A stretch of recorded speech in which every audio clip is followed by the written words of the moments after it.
अस्सलाम वालेकुम बेटा। आज का हमारा टॉपिक है applications of chemical equilibrium constant. Topic name है applications of chemical equilibrium constant. Application means हम इसको डेली लाइफ में कहाँ कहाँ यूज़ कर सकते हैं, या केमिस्ट्री में हम कौन कौन से टॉपिक को डिस्कस कर सकते हैं, इंडस्ट्रियल लाइफ में हम इसको कहाँ कहाँ यूज़ कर सकते हैं, तो वो इसकी क्या है एप्लीकेशन मीन हम इसको कहाँ कहाँ अप्लाई कर सकते हैं। याद रखें केमिकल इक्विलिब्रियम कांस्टेंट जिसको हम केसी कहते हैं, तो इस केसी की वजह से हमें बहुत सारे अहम फीचर्स के बारे में इंफॉर्मेशन मिलती है और इनमें से हम 3 यहाँ पर डिस्कस करेंगे।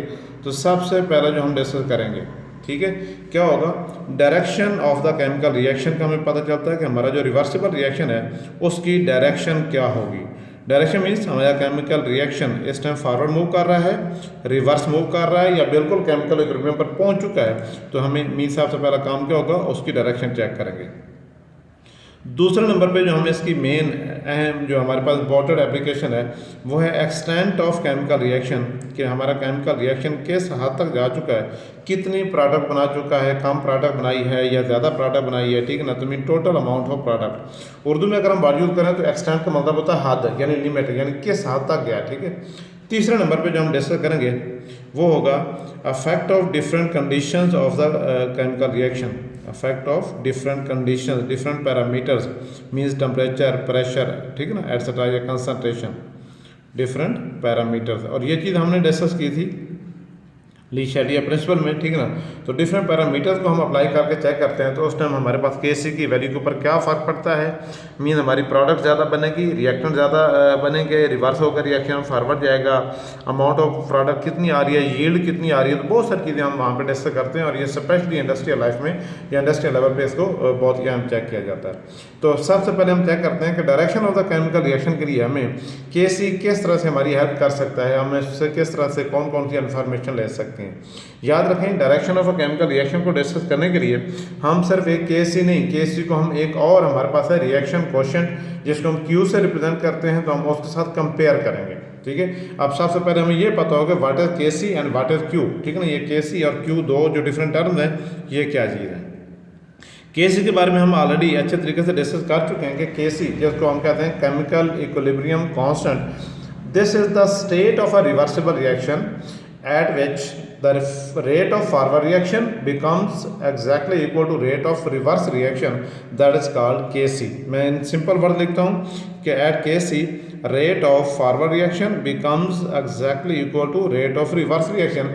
अब अगर हम इसको डिफाइन करें, देखें, this is the state, this is the condition of the reversible reaction at which the rate of forward reaction becomes exactly equal to rate of reverse reaction, this is called chemical equilibrium, ठीक है। और ये हम सिर्फ और सिर्फ उस सूरत में चेक कर सकते हैं कैसे की वैल्यू जब हमारा chemical reaction exactly chemical equilibrium की पोजीशन अटेन कर चुका हो।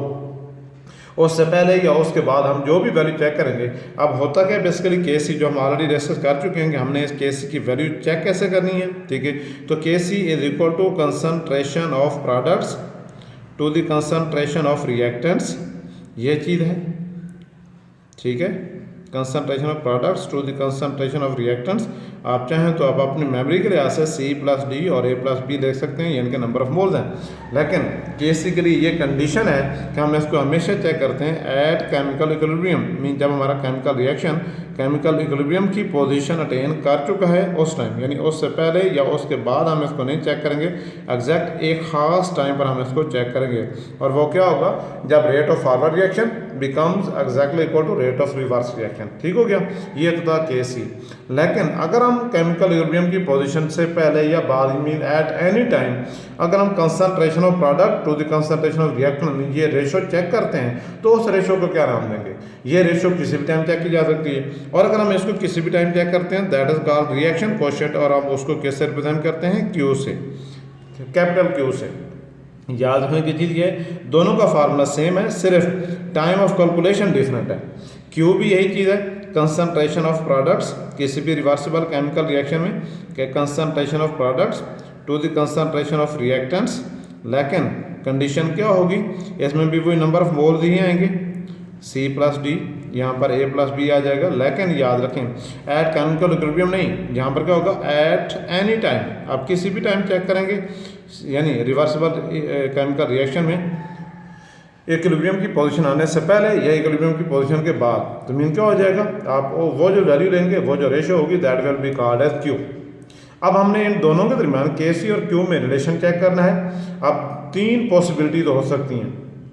पहली possibility Q is less than के सी, कि अगर हम किसी भी केमिकल रिएक्शन के स्टार्ट होने के फौरी बाद या बहुत ही शॉर्ट टाइम के बाद हम उनकी कंसंट्रेशन चेक करते हैं, मींस केमिकल रिएक्शन अभी इक्विलिब्रियम की पोजीशन पर नहीं पहुंचा और हमने उनकी रेशो चेक कर ली है, तो मीन याद रखें उस केस में हमारे पास Q की वैल्यू हमेशा कम होगी एज़ कम्पेयर टू के सी, क्योंकि केमिकल इक्विलिब्रियम पर पहुँचने तक Q की वैल्यू मुसलसल बढ़ती है। ठीक है, अब क्या होता है जब के सी पर पहुंचता है तो दोनों की वैल्यू सेम हो जाती है। अब अगर हम उसकी बाद की बात करते हैं तो मीन केमिकल इक्विलिब्रियम अटेन करने के बाद भी रिएक्शन चलता रहा, हमने उसके कुछ देर बाद जाकर इनकी कंसंट्रेशन चेक की है, तो मीन क्या होता है फिर उस टाइम क्यू की वैल्यू ज़्यादा होती है और के सी की वैल्यू कम हो जाएगी। तो लिहाजा तीन ऑप्शन होंगे। पहला ऑप्शन क्या होगा, पहला ऑप्शन देखें, देयर आर थ्री पॉसिबिलिटीज़ जो यहाँ पर डिस्कस करने की हैं जी। पहली possibility Q is less than के सी, कि Q की वैल्यू के सी से कम है। इसका मतलब ये हुआ कि केमिकल रिएक्शन अभी इक्विलिब्रियम की पोजीशन पर नहीं पहुंचा था, कि हमने दोनों की रेशो चेक कर लिया है, concentration of product to the concentration of reactants. तो लाजमी चीज़ है कि अभी उसको ज़्यादा टाइम नहीं मिला था, तो मीन ज़्यादा प्रोडक्ट नहीं बने होंगे। जब ज़्यादा प्रोडक्ट नहीं बने तो मतलब ये हुआ कि उसमें अभी रिएक्टेंट की कंसंट्रेशन ज़्यादा है, प्रोडक्ट अभी इतने ज़्यादा नहीं बने, मीन क्या होगा Q इज़ लेस दैन के सी। ठीक है, अब इसको हम एक और तरीके से भी डिस्कस करते हैं। फॉर एग्जांपल हम ये कहते हैं, समझने के लिए याद रखें कि Q का मतलब है कुरैशी साहब और K का मतलब है कामरान चौधरी। ठीक है, अब कामरान चौधरी साहब अपने दोस्त कुरैशी साहब को बुलाते हैं कि आप आएँ, मैं अपने घर के सामने खड़ा वेट कर रहा हूँ आपका। ठीक है, तो क्या हुआ कि कुरैशी साहब ने घर से बाइक या गाड़ी निकाली, ठीक है ना, और वो अभी कामरान साहब के पास जा रहे हैं। अभी रास्ते में ही है कि कुरैशी कामरान साहब ने उसको कॉल करके पूछा, हाँ भाई कुरैशी साहब आप कहाँ पहुँचे हैं? तो वो कहता मैं तो अभी रास्ते में हूँ, मैं फ़लाँ जगह पर खड़ा हूँ, ठीक है ना, तो मुझे नहीं समझ आ रही है मैंने अभी कहाँ आना। तो वो कहते हैं ठीक है, अभी आप जहाँ पर खड़े हैं ना, मुझे समझ आ गई है कि आप ऐसे थोड़ा सा और आगे की तरफ मूव करें, अभी मेरा घर आगे की तरफ है। तो मीन क्या होगा, जब Q यानी कुरैशी साहब अपने घर और कामरान चौधरी साहब के घर के दरमियान में होंगे, तो मीन क्या होगा, वो रिएक्शन या बेटा वो कुरैशी साहब होंगे वो आगे की तरफ मूव करेंगे, रिएक्शन फॉरवर्ड मूव करेगा, अभी वो प्रोडक्ट की या इक्विलिब्रियम की पोजीशन पर नहीं पहुंचे। तो पहला स्टेप क्या होगा, सिर्फ आप लोगों को समझाने के लिए, Q को मैंने कुरैशी साहब का है और KC को मैंने कामरान चौधरी साहब का है। ठीक है, मीन कुरैशी साहब अगर अभी घर से निकले हैं, रास्ते में हैं, पहले चौक में हैं या दूसरे चौक में, लेकिन अभी कामरान साहब के घर तक नहीं पहुंचे, तो मीन क्या होगा, अभी कामरान साहब उसको कहेंगे कि आप अभी आगे की तरफ आएँ, मैं आगे खड़ा हूँ, मेरा घर आगे की तरफ है। ठीक है ना, तो मीन क्या होगा, रिएक्शन आगे की तरफ मूव करेगा जब कुरैशी साहब अभी रास्ते में होंगे। ठीक है, तो इसका मतलब क्या होगा कि अगर रिएक्शन फॉरवर्ड मूव करता है then the reaction will move, ये चीज़ नोट करें,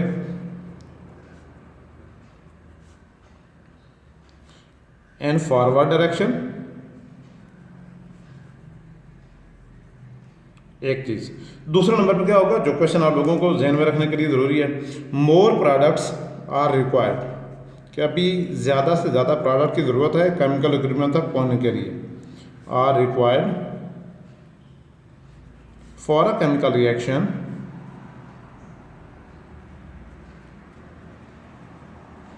टू रीच इक्विलिब्रियम पोजीशन।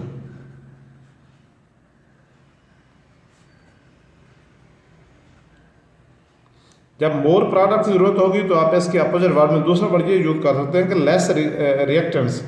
बाद पेपर में इस तरह के MCQs आ जाते हैं, more products less reactants, less products more reactants. ठीक है ना, तो उसमें ये चीज़ ज़रा एहतियात के साथ यूज़ करनी है। ठीक है, बाकी सारी कहानी यही चलेगी। ओके, एक चीज़ तो ये क्लियर हो गई। दूसरे जो हमारे पास पॉसिबिलिटी है Q और KC के दरमियान, अब ये इन्वर्स हो जाएगा। दूसरा क्या है कि दूसरा option Q is greater than KC, कि अगर Q की वैल्यू KC से ज़्यादा है तो क्या होगा, क्यू का मतलब क्या था कि हम किसी भी टाइम रिएक्टेंस और प्रोडक्ट के दरमियान कंसंट्रेशन चेक कर रहे थे। अब वो जो किसी भी टाइम हमने चेक की थी उसकी वैल्यू केसी मीन केमिकल इक्विलिब्रियम की वैल्यू से ज़्यादा हो गई है। जब अगर केमिकल इक्विलिब्रियम की वैल्यू से ज़्यादा होगी तो मीन क्या हो जाएगा कि उस केस में प्रोडक्ट्स ज़्यादा बन चुके हैं और रिएक्टेंस कम रह गए। अब क्या होगा, अब हम इसको किस तरह चेक करेंगे। अब हमें तो चाहिए था कि दोनों के दरमियान तकरीबन वैल्यू सेम रहती, लेकिन क्या हुआ कि क्यू की वैल्यू ज़्यादा, केसी की वैल्यू कम हो गई। अब वही बात अगर हम इसको कुरैशी और कामरान साहब वाले एग्जाम्पल के साथ रिलेट करें तो क्या हुआ कि कुरैशी साहब ने गाड़ी या बाइक को जनाब ज़्यादा गेयर लगाया, ज़्यादा रेस थी और वो कामरान चौधरी साहब के घर से भी 2-4 कदम आगे निकल गए या 100 मीटर या अगले चौक में पहुंच गए।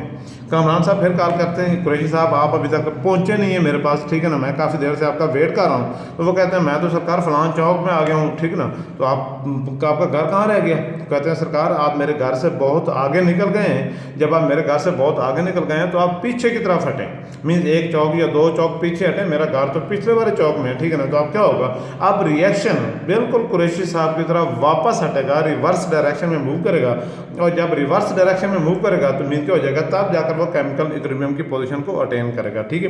अब हम इस तरह इसी ऊपर वाली कहानी का टोटल इन्वर्स हो जाएगा। अब इस केस में क्या होगा, then the reaction will move, यानी कुरैशी साहब जो होंगे वो कहाँ जाएंगे, रिएक्शन और कुरैशी साहब एक he will move in the reverse direction या लेफ्ट कह लें, लेकिन रिवर्स से ज़्यादा बेहतर होगा, इन द रिवर्स डायरेक्शन। दूसरे नंबर पे क्या होगा, लेस प्रोडक्ट, क्योंकि प्रोडक्ट ज़्यादा बन चुके थे तो हमें यहाँ पे क्या चाहिए, less product.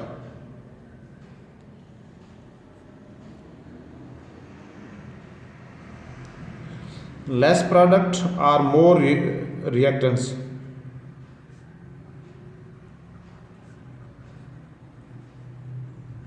are required to attain equilibrium।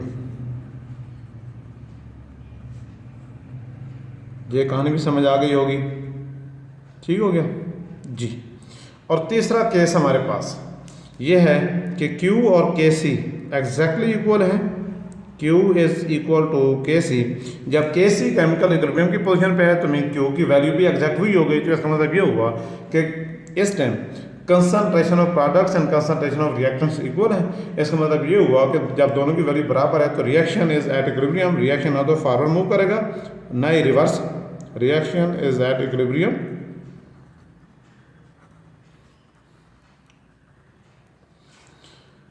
Reaction will neither move forward nor reverse। अब इस क्यों, अगर हम इसको उसी कहानी के साथ हम इसको कोरिलेट करें तो मीन क्या होगा कि जहाँ पर कामरान चौधरी साहब का घर है तो कुरैशी साहब ने एग्जैक्टली उसी जगह पर आकर ब्रेक लगाई है और दोनों एक ही पॉइंट पर हैं। जब एक ही पॉइंट पर हैं तो ना तो कामरान साहब को ये कहना पड़ेगा कि कुरैशी साहब आप आगे की तरफ आएँ, ना कामरान साहब को ये कहना पड़ेगा कि कुरैशी साहब आप आगे निकल गए आप वापस आएँ, क्योंकि जहाँ पर कामरान चौधरी साहब खड़े थे वहीं पर कुरैशी साहब भी आकर रुके। मीन क्या हो जाएगा, दोनों की पोजीशन सेम हो जाएगी। जब दोनों की पोजीशन सेम होगी तो क्या होगा, reaction is at equilibrium, reaction will neither move forward nor reverse direction, ठीक हो गया। तो मीन दोनों की दोनों कहानी यहाँ पर क्या हो जाएगी, बराबर हो जाएगी और हमें पता चल जाएगा KC की वैल्यू हमें किस तरह बताती है कि रिएक्शन फॉरवर्ड मूव कर रहा है, रिएक्शन रिवर्स मूव कर रहा है, रिएक्शन इक्विलिब्रियम पर है या नहीं है। तो लिहाजा क्या होगा, सबसे पहले उसकी जो एप्लीकेशन है वो ये है कि KC हमें ये बताता है कि केमिकल रिएक्शन की डायरेक्शन, रिवर्सिबल रिएक्शन की डायरेक्शन किस तरफ होगी, ठीक है ना। और उसके लिए हमने इसको Q के साथ रिलेट किया है। Q के साथ रिलेट करने से हमें ये सारी इन्फॉर्मेशन मिल गई है, ठीक हो गया। इसके लिए एहतियातन कोशिश करें, एक दफ़ा अच्छे तरीके से पढ़ें, प्रैक्टिस करें, ठीक है ना, और उसको याद करने की कोशिश करें, ठीक है ना। और बेहतरीन तरीका कार ये है कि आप इसी कहानी को कुरैशी और कामरान साहब को ज़हन में रखें, ठीक है, ताकि आप लोगों को ये कहानी सारी याद रहे और किसी भी जगह पर आपको कन्फ्यूजन ना हो।